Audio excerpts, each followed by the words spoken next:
नमस्कार दोस्तों, welcome to Sambhav education. This is Aryan Shukla. दोस्तों, जैसा कि आप सब जानते हैं, डेली सुबह 11 बजे स्पेशल बीएड प्रवेश परीक्षा के लिए क्लास होती है। तो आज की क्लास में हम जीके के इम्पॉर्टेंट क्वेश्चन डिस्कस करेंगे। या टॉप के क्वेश्चन होंगे। कुछ ऐसे क्वेश्चन हैं जो बीएड एंट्रेंस एग्जाम में कई बार पूछे गए हैं। तो आप लोग क्लास को ध्यान से देखिएगा एंड क्लास के अंत में बताइए कि आपके कितने क्वेश्चन आज निकले। सबसे पहले आप लोग क्लास को लाइक करिए, अपने फ्रेंड ग्रुप सभी जगह शेयर कर दीजिएगा ताकि ज़्यादा से ज़्यादा लोग जुड़ सकें। और जो फ्रेंड इस चैनल पर नए हैं वो चैनल को सब्सक्राइब करेंगे, बेल आइकन को प्रेस कीजिए ताकि सभी नोटिफिकेशन आप तक पहुंच सकें। चलिए शुरू करते हैं आज की क्लास। क्वेश्चन नंबर फर्स्ट के लिए आंसर करिए। इंपॉर्टेंट क्वेश्चन है, अच्छा क्वेश्चन है, आपके एग्जाम में पूछा हुआ क्वेश्चन है। बताइएगा, तुलबुल परियोजना किस नदी पर स्थित है? ऑप्शन नंबर ए ब्रह्मपुत्र नदी, option number B Gomti, option number C Jhelum, या option number D none of these इनमें से कोई नहीं। तुलबुल परियोजना किस नदी पर स्थित है? सभी लोग आंसर करिएगा। वेरी गुड, बहुत अच्छे। इसका right answer option number C होगा, झेलम नदी पर। Yes, option number C correct answer है दोस्तों। तुलबुल परियोजना झेलम नदी पर स्थित है, तो option number C correct answer होगा। अब आपसे एग्जाम में क्वेश्चन पूछा जा सकता है कि तुलबुल परियोजना जो कि झेलम नदी पर स्थित है, ये कहाँ पर है? तो ये दोस्तों जम्मू और कश्मीर में स्थित है। चलिए क्वेश्चन नंबर फर्स्ट का option number C correct answer होगा, तुलबुल परियोजना झेलम नदी पर स्थित है। आगे बढ़ते हैं, क्वेश्चन नंबर 2 के लिए आंसर करिएगा। यह भी अच्छा क्वेश्चन है। बताइएगा, उत्तर प्रदेश स्थापना दिवस कब मनाया जाता है? आपको बताना है उत्तर प्रदेश स्थापना दिवस कब मनाया जाता है। सभी लोग आंसर करिएगा। बहुत अच्छे, गुड। देखिएगा, इसका right answer option number C होगा, 24 जनवरी को। Yes, option number C correct answer है। प्रतिवर्ष 24 जनवरी को उत्तर प्रदेश स्थापना दिवस मनाया जाता है, तो ऑप्शन नंबर सी आपका राइट आंसर होगा।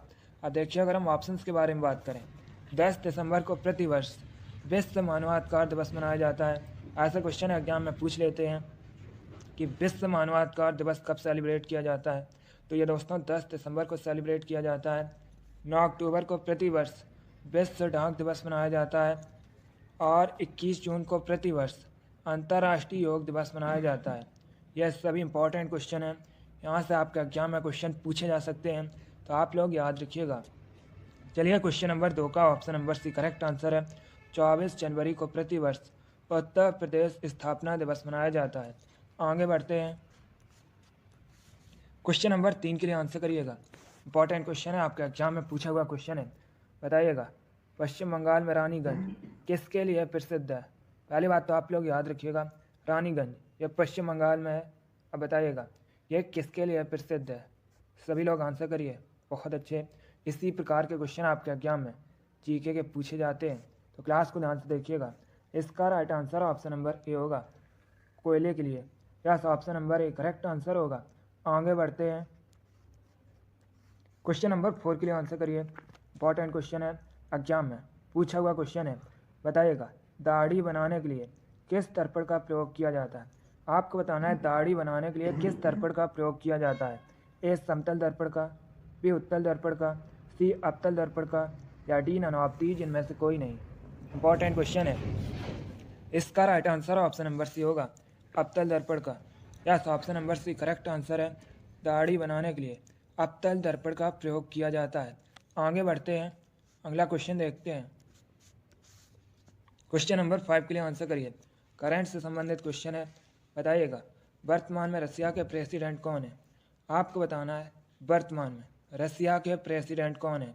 Option number A Xi Jinping, option number B Vladimir Putin, option number C Kamala Harris, या option number D Donald Trump. बताइएगा, वर्तमान में रसिया के प्रेसिडेंट कौन है, राष्ट्रपति कौन है? रसिया की राजधानी दोस्तों मॉस्को है। एग्जाम में पूछा हुआ क्वेश्चन है कि रूस की राजधानी क्या है, तो याद रखिएगा मॉस्को। क्षेत्रफल की दृष्टि से विश्व का सबसे बड़ा देश रसिया है। अभी आंसर करिए, क्वेश्चन नंबर 5 के लिए क्वेश्चन है, वर्तमान में रसिया के प्रेसिडेंट कौन है? गुड, इसका राइट आंसर होगा option number B Vladimir Putin. Yes, option number B correct answer है व्लादिमीर पुतिन। ये दोस्तों अभी रसिया के प्रेसिडेंट हैं शी जिनपिंग, वर्तमान में चाइना के प्रेसिडेंट हैं कमला हैरिस, ये वर्तमान में यूएसए की उपराष्ट्रपति हैं, और वर्तमान में यूएसए के राष्ट्रपति जो बाइडन हैं। इन ऑप्शंस के बारे में याद रखिएगा, यहाँ से आपके एग्जाम में क्वेश्चन पूछे जा सकते हैं। अगला क्वेश्चन देखते हैं। क्वेश्चन नंबर 6 के लिए आंसर करिए। इंपॉर्टेंट क्वेश्चन है, कई परीक्षाओं में यह क्वेश्चन इसी प्रकार से पूछा गया है। आपको बताना है सत्यार्थ प्रकाश के लेखक कौन है, बताइएगा। सत्यार्थ प्रकाश के लेखक कौन है? A Mahatma Gandhi, B Swami Dayanand Saraswati, C Swami Vivekananda, या D Raja Ram Mohan Roy. Important question है। इसका right answer option number B होगा Swami Dayanand Saraswati. Yes, option number B correct answer है दोस्तों। स्वामी दयानंद सरस्वती ने सत्यार्थ प्रकाश की रचना की है, तो ऑप्शन नंबर बी आपका राइट आंसर होगा।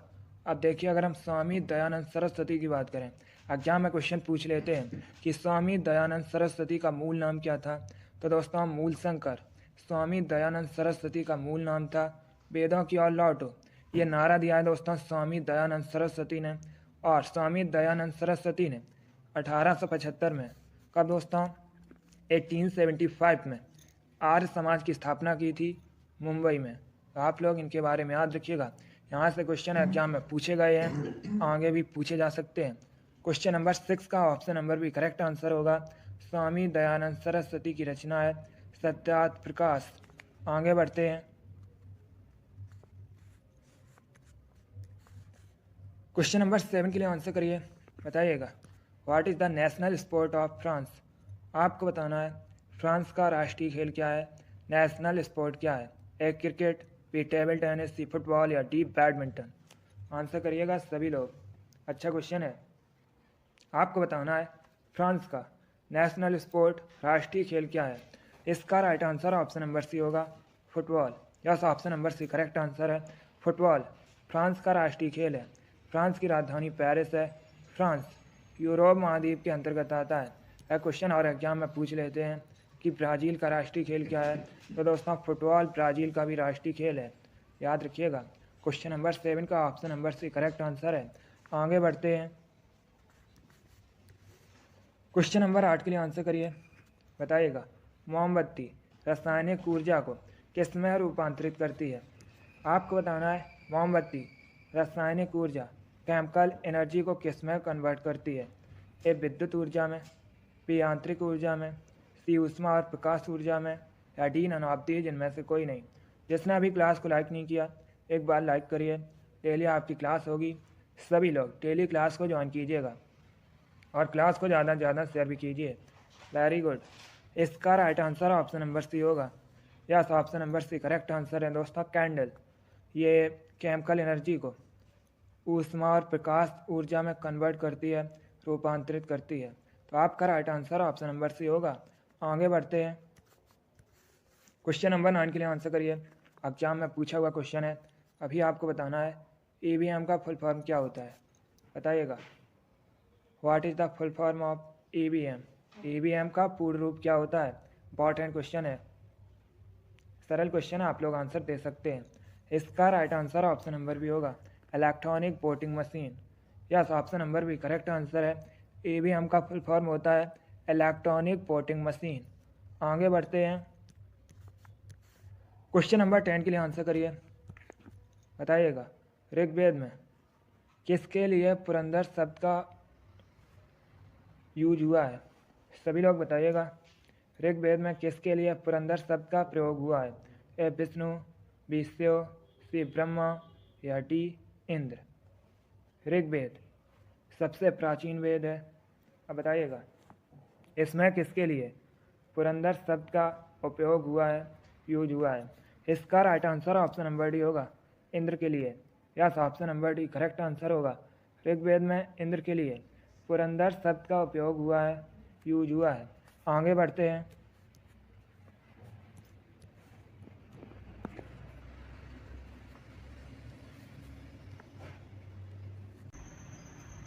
अब आंसर करिए क्वेश्चन नंबर 11 के लिए।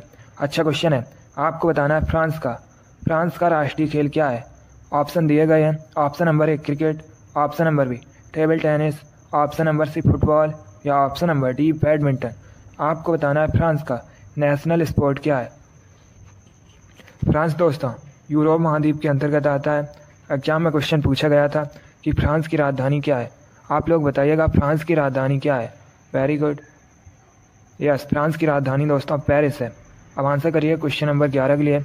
आपको बताना है फ्रांस का राष्ट्रीय खेल क्या है। Right answer option number C होगा football. Yes, option number C correct answer है फुटबॉल, फ्रांस का राष्ट्रीय खेल है। एग्जाम में क्वेश्चन पूछा गया था कि इंग्लैंड का राष्ट्रीय खेल क्या है, तो आप लोग याद रखिएगा क्रिकेट दोस्तों इंग्लैंड का राष्ट्रीय खेल है। साथ में दोस्तों ऑस्ट्रेलिया का भी राष्ट्रीय खेल क्रिकेट ही है। चलिए क्वेश्चन नंबर 11 का option number C correct answer है फुटबॉल, फ्रांस का नेशनल स्पोर्ट है। आगे बढ़ते हैं। अब क्वेश्चन नंबर 12 के लिए आंसर करिए। दिवस से संबंधित क्वेश्चन है, कन्फर्म है आपके एग्जाम में 1 से 2 क्वेश्चन दिवस से संबंधित पूछे जाएंगे। इसी प्रकार के क्वेश्चन होंगे दोस्तों। बताइएगा विश्व वन्य जीव दिवस कब मनाया जाता है। आपको बताना है विश्व वन्य जीव दिवस कब सेलिब्रेट किया जाता है। सभी लोग आंसर करिएगा। Good, right answer option number A होगा 3 मार्च को। Yes, option number A correct answer है। प्रत्येक वर्ष 3 मार्च को विश्व वन्य जीव दिवस सेलिब्रेट किया जाता है, इसलिए option number A correct answer है। अगला क्वेश्चन देखते हैं। अब आंसर करिए क्वेश्चन नंबर 13 के लिए। आपको बताना है उत्तर प्रदेश में चौधरी चरण सिंह स्टेडियम कहाँ स्थित है। सभी लोग बताइएगा उत्तर प्रदेश में दोस्तों चौधरी चरण सिंह स्टेडियम कहाँ पर है। गुड, ऑप्शन नंबर ए प्रयागराज में, ऑप्शन नंबर बी आगरा में, ऑप्शन नंबर सी मुजफ्फरनगर में या ऑप्शन नंबर डी गोरखपुर में। गुड, आपको बताना है चौधरी चरण सिंह स्टेडियम ये कहाँ पर है। इसका right answer option number C होगा मुजफ्फरनगर में। Yes, option number C correct answer है। चौधरी चरण सिंह स्टेडियम मुजफ्फरनगर में स्थित है, इसलिए option number C correct answer है। एग्जाम में क्वेश्चन पूछा गया था कि चौधरी चरण सिंह अंतर्राष्ट्रीय हवाई अड्डा, इसे दोस्तों अमौसी हवाई अड्डा भी कहा जाता है, ये कहाँ पर है, तो ये लखनऊ में है। इसे भी आप लोग याद रखिएगा, ये क्वेश्चन आपके एग्जाम में पूछा हुआ क्वेश्चन है। क्वेश्चन नंबर 13 का option number C correct answer है चौधरी चरण सिंह स्टेडियम मुजफ्फरनगर में स्थित है। आगे बढ़ते हैं।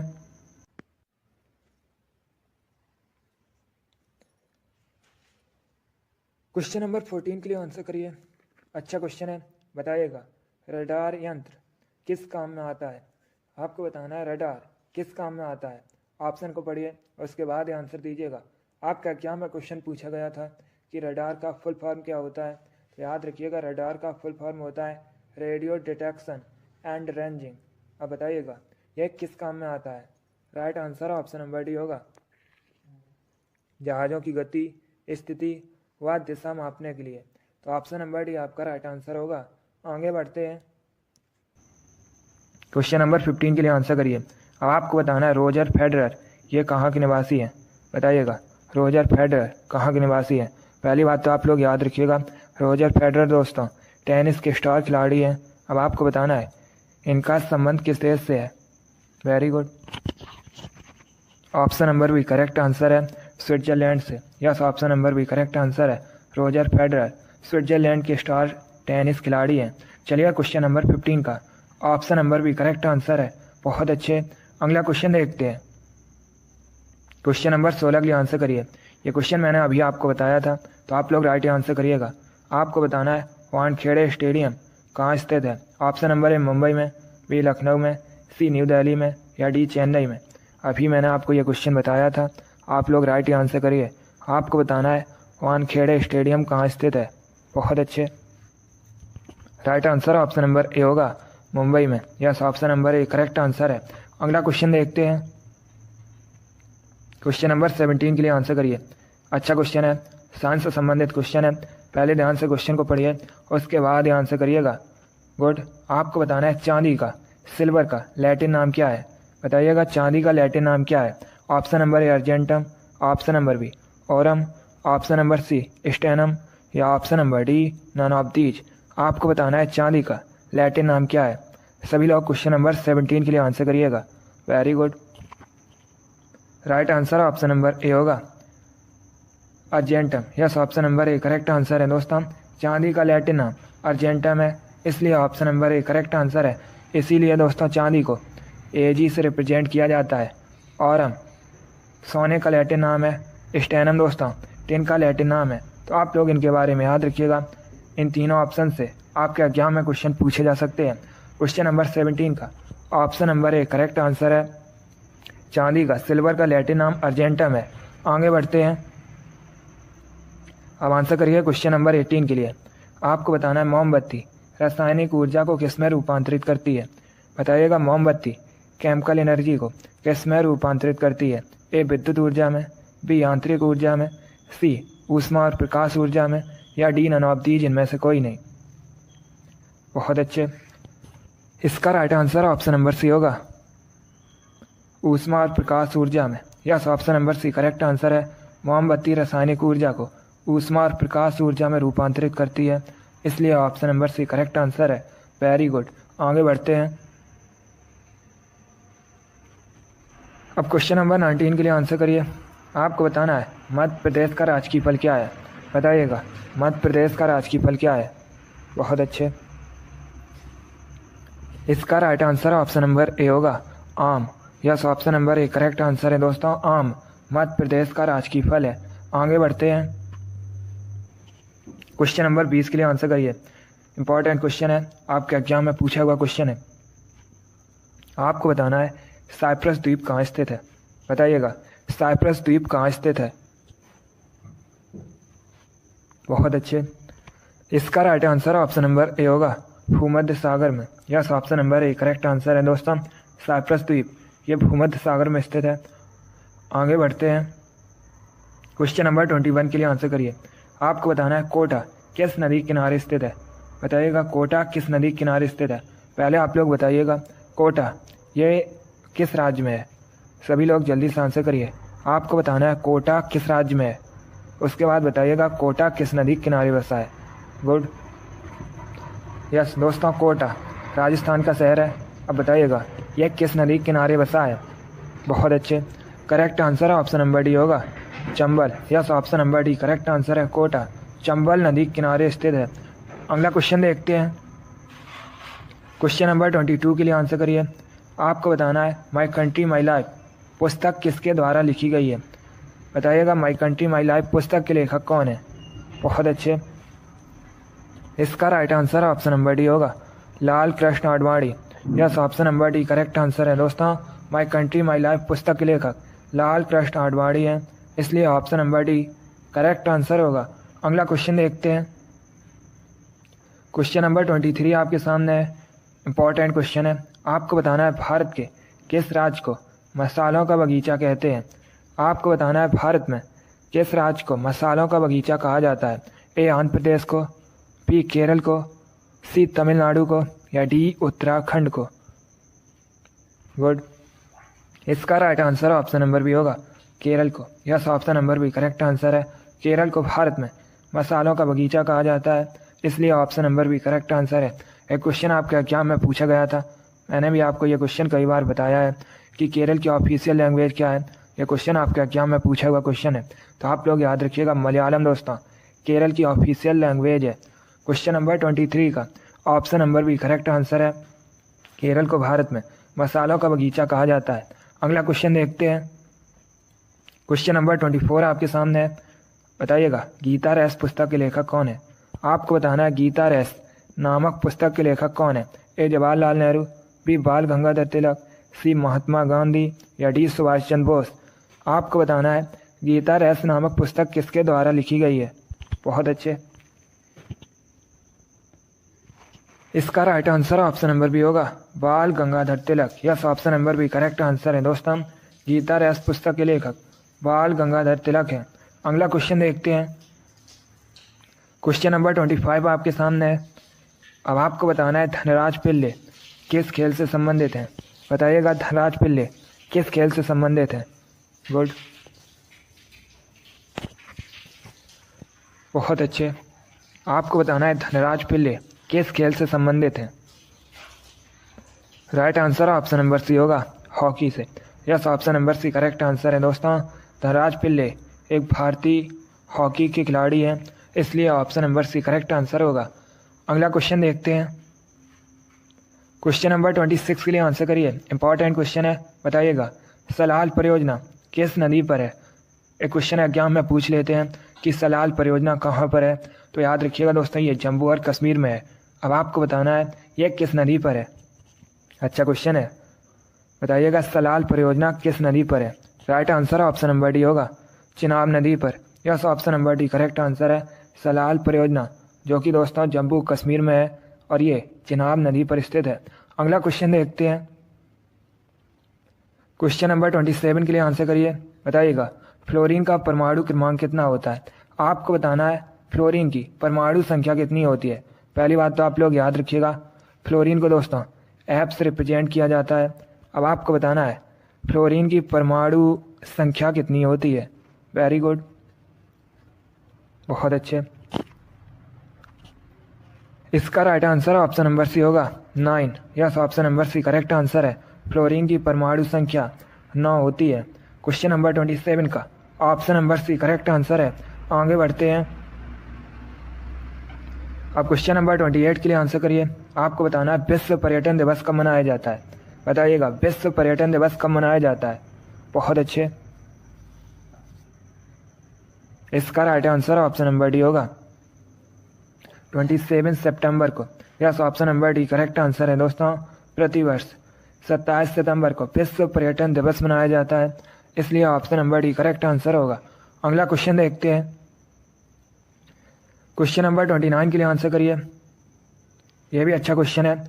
आपको बताना है निम्न में से किस वेद में संगीत का वर्णन है। बताइएगा संगीत का वर्णन किस वेद में है। ऑप्शन दिए गए हैं, ध्यान से ऑप्शन पढ़िए, उसके बाद ही आंसर करिएगा। दोस्तों वेद 4 हैं, ऋग्वेद, अथर्ववेद, सामवेद, यजुर्वेद। एक क्वेश्चन एग्जाम में पूछ लेते हैं कि वेदों की रचना किस भाषा में की गई है, तो आप लोग याद रखिएगा वेदों की रचना दोस्तों संस्कृत भाषा में की गई है। अब बताइएगा किस वेद में संगीत का वर्णन है। Good, right answer option number C होगा सामवेद में। Yes, option number C correct answer है।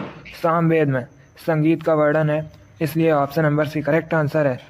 एग्जाम में क्वेश्चन पूछा गया था कि सबसे प्राचीन वेद कौन सा है, तो याद रखिएगा दोस्तों ऋग्वेद सबसे प्राचीन वेद है। और एक क्वेश्चन एग्जाम में पूछा जाता है कि गायत्री मंत्र का उल्लेख किस वेद में है, तो आप लोग याद रखिएगा ऋग्वेद में दोस्तों गायत्री मंत्र का उल्लेख है। चलिए क्वेश्चन नंबर 29 का option number C correct answer है। संगीत का वर्णन सामवेद में है। आगे बढ़ते हैं, क्वेश्चन नंबर 30 के लिए आंसर करिए। आपको बताना है किसे एशियाई नोबेल पुरस्कार के नाम से भी जाना जाता है। बताइएगा किसे दोस्तों, या किस पुरस्कार को एशियाई नोबेल पुरस्कार के नाम से भी जाना जाता है। Option number A Ramon Magsaysay पुरस्कार, option number B Shanti Swarup Bhatnagar पुरस्कार, ऑप्शन नंबर सी ऑस्कर पुरस्कार, या option number D none of these, इनमें से कोई नहीं। क्वेश्चन नंबर 30 के लिए आंसर करिएगा। बहुत अच्छे, इसका right answer option number A होगा रैमन मैग्सेसे पुरस्कार। Yes, option number A correct answer है। रैमन मैग्सेसे पुरस्कार को एशियाई नोबेल पुरस्कार के नाम से भी जाना जाता है, इसलिए option number A correct answer है। यह भी इंपॉर्टेंट क्वेश्चन है, आपको एग्जाम में देखने को मिल सकता है। आगे बढ़ते हैं, क्वेश्चन नंबर 31 के लिए आंसर करिए। बताइएगा ओणम किस राज्य का प्रमुख त्यौहार है। आपको बताना है ओणम दोस्तों किस राज्य का मेन फेस्टिवल है। ए असम का, बी मिजोरम का, सी केरल का, या डी नागालैंड का। सभी लोग आंसर करिएगा। गुड, इसका right answer option number C होगा केरल का। Yes, option number C correct answer है दोस्तों। ओणम केरल का एक प्रमुख त्यौहार है, इसलिए option number C correct answer होगा। अगला क्वेश्चन देखते हैं, क्वेश्चन नंबर 32 के लिए आंसर करिएगा। ये क्वेश्चन आपके एग्जाम में पूछा हुआ क्वेश्चन है, इसी प्रकार से पूछा गया था। आपको बताना है निम्न में से किसे भारत रत्न नहीं मिला है। बताइएगा किसे इनमें से दोस्तों भारत रत्न नहीं मिला है। भारत रत्न भारत का सर्वोच्च नागरिक पुरस्कार है, ये दोस्तों राष्ट्रपति द्वारा प्रदान किया जाता है। अब आपको बताना है इनमें से किसे भारत रत्न नहीं मिला है। गुड, इसका right answer option number D होगा सोनिया गांधी को। Yes, option number D correct answer है। इनमें से दोस्तों सोनिया गांधी को भारत रत्न नहीं मिला है, इसलिए option number D correct answer होगा। बाकी मोरारजी देसाई, गुलजारी लाल नंदा, राजीव गांधी, इनको भारत रत्न मिला है। क्वेश्चन नंबर 32 का option number D correct answer होगा। सोनिया गांधी को भारत रत्न नहीं मिला है। अगला क्वेश्चन देखते हैं, क्वेश्चन नंबर 33 आपके सामने है। बताइएगा गीत गोविंद के रचयिता कौन है। आपको बताना है गीत गोविंद इसके रचयिता कौन है। बहुत अच्छे, right answer option number B होगा Jaidev. Yes, option number B correct answer है दोस्तों। जयदेव गीत गोविंद के रचयिता हैं, इसलिए option number B correct answer होगा। देखिए एग्जाम में क्वेश्चन पूछा गया था, अगर हम ऑप्शन नंबर सी की बात करें, वाण भट्ट हरचरित के लेखक कौन है, तो आप लोग याद रखिएगा वाण भट्ट हैं। और एक क्वेश्चन पूछा जाता है कादम्बरी के लेखक कौन है, तब भी आप लोग याद रखिए वाण भट्ट। चलिए क्वेश्चन नंबर 33 का option number B correct answer है गीत गोविंद के रचयिता दोस्तों गीत गोविंद के जयदेव हैं। आगे बढ़ते हैं, क्वेश्चन नंबर 34 के लिए आंसर करिए। बताइएगा महाभारत में अर्जुन किसके पुत्र थे। आपको बताना है महाभारत में दोस्तों अर्जुन किसके पुत्र थे। एग्जाम में क्वेश्चन पूछा जाता है कि महाभारत को और किस नाम से जाना जाता है, तो आप लोग याद रखिएगा महाभारत को दोस्तों जय संहिता के नाम से भी जाना जाता है। एक क्वेश्चन और पूछ लेते हैं एग्जाम में कि महाभारत का युद्ध कितने दिनों तक चला था, तो याद रखिएगा 18 दिनों तक दोस्तों महाभारत का युद्ध चला था। अब बताइएगा आप लोग महाभारत में अर्जुन किसके पुत्र थे। Right answer option number B होगा पांडु का। Yes, option number B correct answer है। आगे बढ़ते हैं, क्वेश्चन नंबर 35 के लिए आंसर करिए। आपको बताना है भारत में किसान दिवस कब सेलिब्रेट किया जाता है। ये भी अच्छा क्वेश्चन है। आपको बताना है भारत में किसान दिवस कब मनाया जाता है। क्वेश्चन नंबर 35 के लिए आंसर करिएगा। इसका right answer option number A होगा 23 दिसंबर को। Yes, option number A correct answer है।